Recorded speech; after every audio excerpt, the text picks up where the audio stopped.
Critic, and today I'd like to share a story with all of you. It's a lovely tale of a young boy's shattered innocence on a day that would otherwise have been a happy one. The date was April 17th, 1999.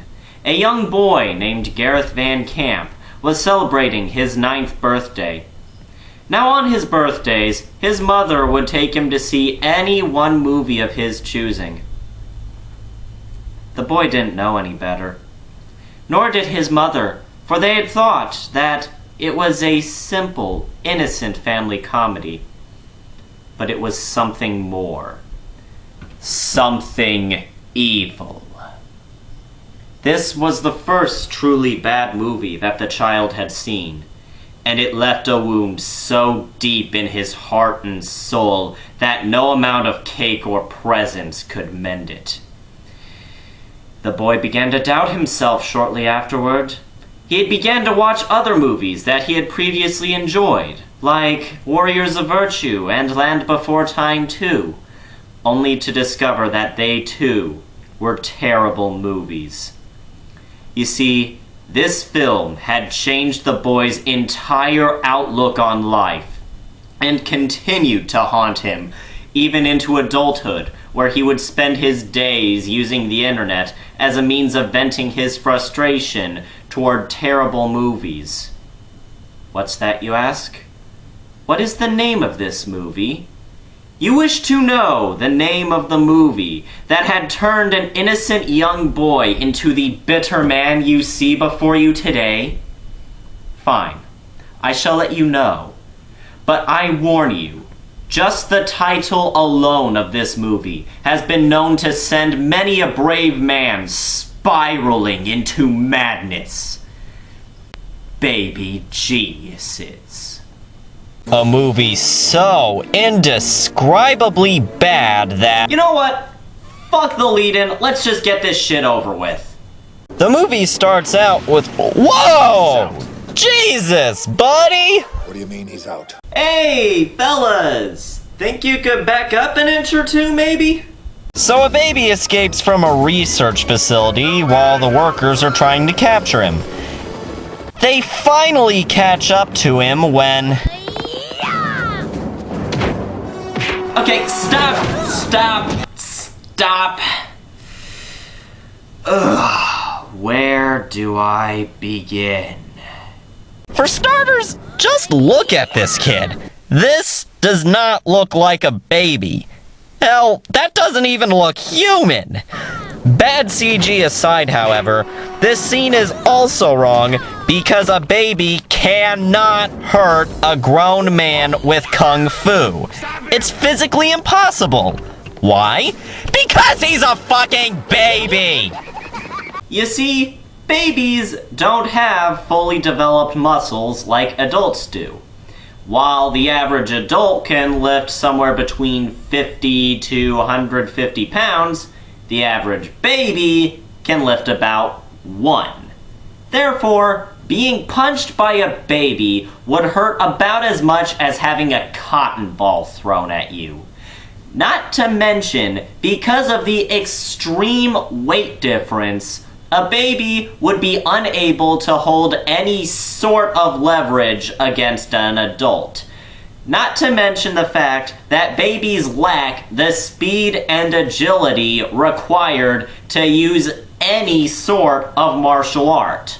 Therefore, there is no way in fucking hell that a baby could beat up a grown man, let alone 4 trained security guards. Wow. That rant went on a little longer than I thought it would. How far are we into this movie, anyway? God help me. So he tries to escape them when he gets stopped by none other than Christopher Lloyd. That'll be quite enough, Sylvester. Is he gonna be okay, Doctor?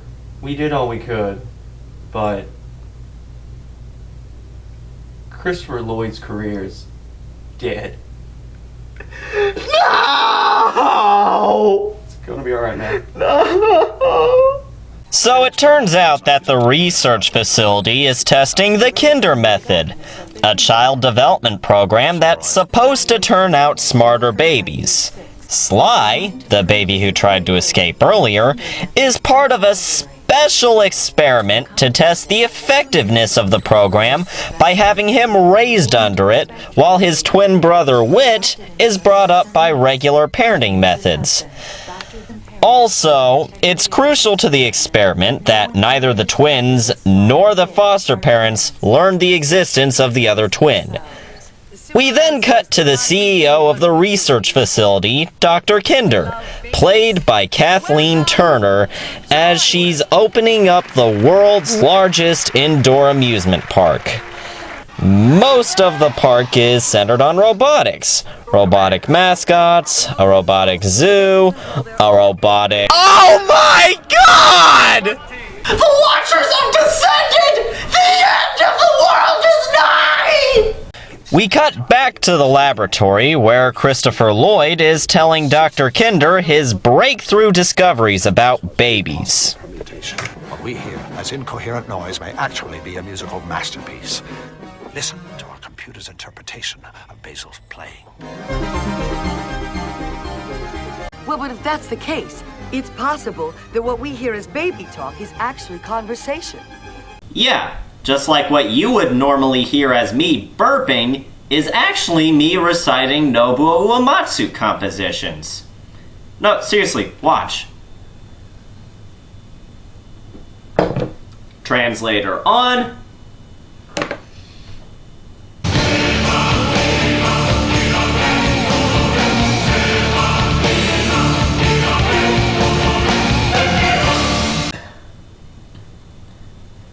You think that's impressive, you should hear me fart the aria de mezzo carattere.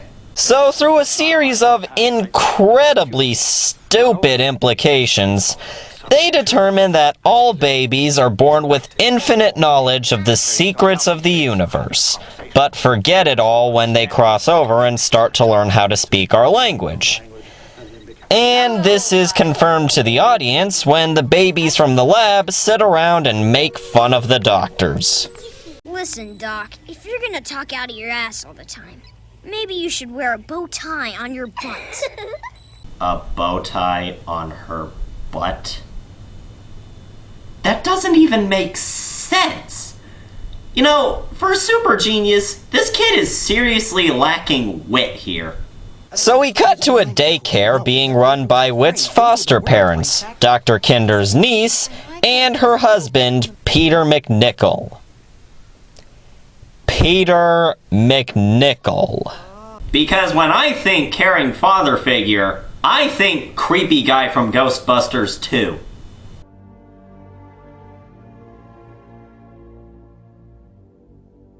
A child. We also get to meet a couple of the other daycare employees, like Ice Pick, who dresses in the most outlandish outfits possible, You look like Mount Pepto-Bismol just erupted. Pink is cosmic, alright? and Dom DeLuise. Listen, you monkey! This is a monkey wrench. Mama's helper number one, you're fired. Get out of town. I would make the same joke that I made earlier with Christopher Lloyd, but that would be in really bad taste. So Whit and his sister Carrie are talking, and Peter McNichol actually manages to understand half a sentence and starts freaking out. Tell me you heard that. What? Whit, he just said clear as a bell, by a factor of 4 at least. And I understood it. He's trying to get them to talk again when they come up with a brilliant plan to get him to stop. Dada! Dada! Dada! Dada! Dada! And this, ladies and gentlemen, is the entire movie's selling point. The only reason most people saw this movie was to watch babies being cute. And of course, like most men, I don't think babies are cute. On the contrary, I think babies are unbelievably creepy. Yes, folks, I admit it. I have a fear of babies. I'm not quite sure what caused it, though. Give baby Bunting a big hug. Goddess watchers, goddess watchers, goddess watchers, goddess watchers, goddess watchers. So Sly attempts to break out again. This time by sneaking in a diaper disposal cart. Ugh, diaper gravy. Diaper gravy. Diaper gravy? Was that supposed to be a joke? Because that's not funny. That's just disgusting. So he manages to escape. He crawls out of the diaper cart and... Diaper gravy. Oh, yeah, because it was so charming and funny the first time around. So he's walking around and exploring the city while covered in shit. Ew. Diaper gravy. Okay, seriously? Was that line really just so fucking funny that you had to say it 3 fucking times? You know what? Go ahead. Use it a 4th time. I dare you. I fucking dare you. Say diaper gravy 1 more fucking time.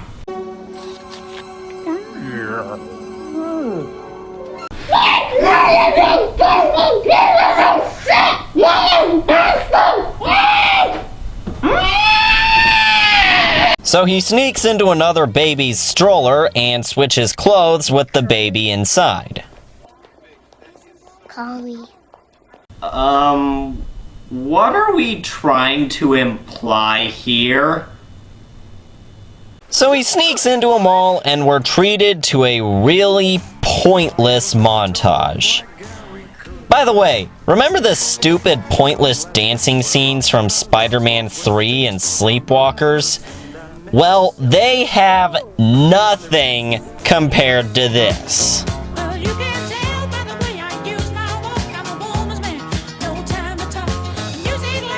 Fun fact, this is the scene that made Roger Ebert want to puke. I mean, I've seen crappy special effects before, but damn! Could it be any more obvious that that's a midget with a CGI baby head? I mean, give me 10 minutes, and I could make better effects than that with Photoshop. In fact, I did make better special effects in 10 minutes with Photoshop.